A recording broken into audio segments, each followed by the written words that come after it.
In another video, I have shared with you the complete process of how to plant onions without seeds. This time, I want to share with you the process of how to plant onions from seed to harvest day.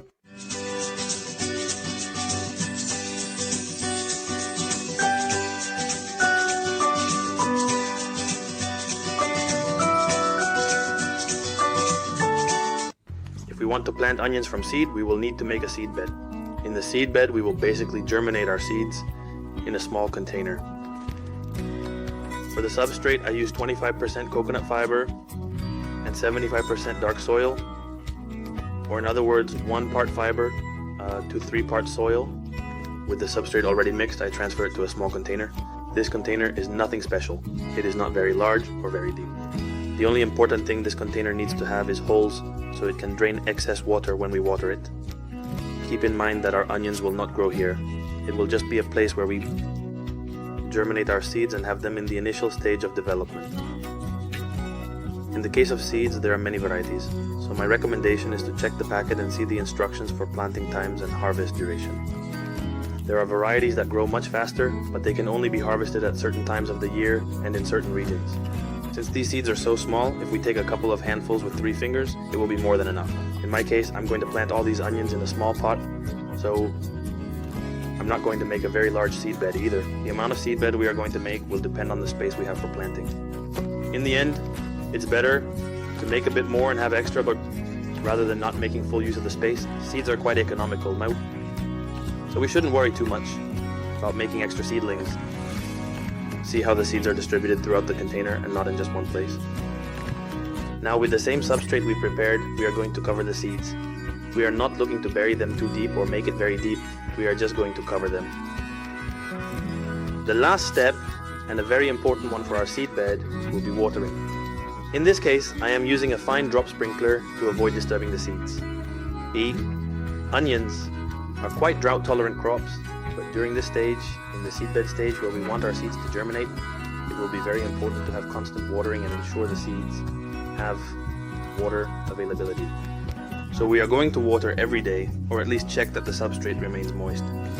And for the first 7 days we are going to keep this container in the shade, which will also help prevent the substrate from drying out too quickly, and the plants do not need light yet. Between 8 and 12 days after planting the seed, we should already see some green sprouts like these. These little plants will use the energy provided by the sun to continue developing, so it is very important that they are in direct sunlight. 21 days later, you can see that the little plants are still very thin and some have not shed the seed. The process of shedding the seed is done naturally by them, so we do not intervene except to water them. At 45 days, my seedlings already look like this. They have a relatively thick stem and are ready for transplanting. In your case, they might be the same or they might be a little less developed, and in that case, you just need to leave them for another week to finish developing. The speed of growth and development will depend greatly on the climatic conditions and the variety we are using. To prepare the seedlings for transplanting, you need to remove them from the substrate. I start to loosen the soil with the help of a small rod. Another tip I can give you to loosen that substrate without damaging the roots too much is to moisten the soil. The idea here is to separate the seedlings without damaging the roots too much. If we have a large number of seedlings and we won't have enough space to plant them all, then we will choose the ones that look more vigorous, that appear larger, and have better roots, as this will have a direct impact on the development and yield of the onions we will harvest. Another interesting practice we can perform to improve the yield of onions is to cut the tips between 1/3 and 1/4 of the tips so that they develop more vigorously and grow better. Unfortunately, in those shots, I didn't manage to capture well how I was cutting the plants I am planting, but basically that's it. With the help of a knife or scissors, we are going to cut the tips of our plants. We are going to do this only when we are going to plant, when we are going to make that first transplant. With this ready, we will proceed to the transplant.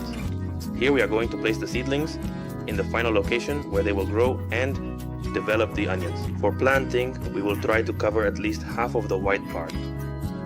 And we need to cover the root part completely, or as much as possible. The idea is for the roots to be completely buried. In my case, the soil I am using is regular garden soil. I am not using any special potting substrate because onions are not demanding in that regard. What is quite demanding, however, is the soil nutrition, and that's why I prepared it with a mix of 3 handfuls of worm compost. At a later stage, we will also need to add worm compost to compensate for the nutrient needs of the onion, or we can also add the granular fertilizer. When we do that transplant, we also need to consider the distribution we will make of those plants. Between plants I use about 6 to 7 centimeters so that when the onion develops it has space to grow. Also, I try to arrange them in a triangular shape to make the most of the pot's space. And another important point is to consider the distance to the pot's wall. The idea is for the onion to have enough space to grow and develop. 45 more days, that is, 3 months since we started, our plants look something like this. We still don't see the onions developing. For that we will have to wait a little longer. The onion is a relatively slow growing crop, so we need to have some patience. 5th month, and this is how my onions look. At this point one might be tempted to harvest them, but from this moment on the growth will be very rapid. So if we let them grow for a few more weeks, we will have much larger onions and we will get more benefit from them. By this time, or perhaps a little earlier, it is wise and a good idea to add some nutrients in the form of worm compost or granular fertilizer. By the 6th month, my onions were already ready for harvest. Before showing you how the harvest turned out, I want to take a super brief pause to tell you that there are other videos on my channel that might interest you. For example, there is a video about planting onions without seeds. With this technique, we can save up to 2 months, meaning that in 4 months we can harvest the onions. I invite you to take a look around my channel after finishing this video. Check out the material available, and if you're interested, you're more than welcome to subscribe and activate the bell to receive notifications when I upload new videos. The harvest is quite simple, we just have to pull the onion's stem and take it out of the ground. In my case, I'm using that small tool to loosen the soil a bit. Another thing to consider is that the onion can last quite a while in storage without spoiling. The only important thing is to place it in the sun so that the outer layers dry well, and this will ensure that the onion lasts a long time without decomposing. I hope this video has been very useful to you, and if you liked it, I would greatly appreciate it if you leave a like down below.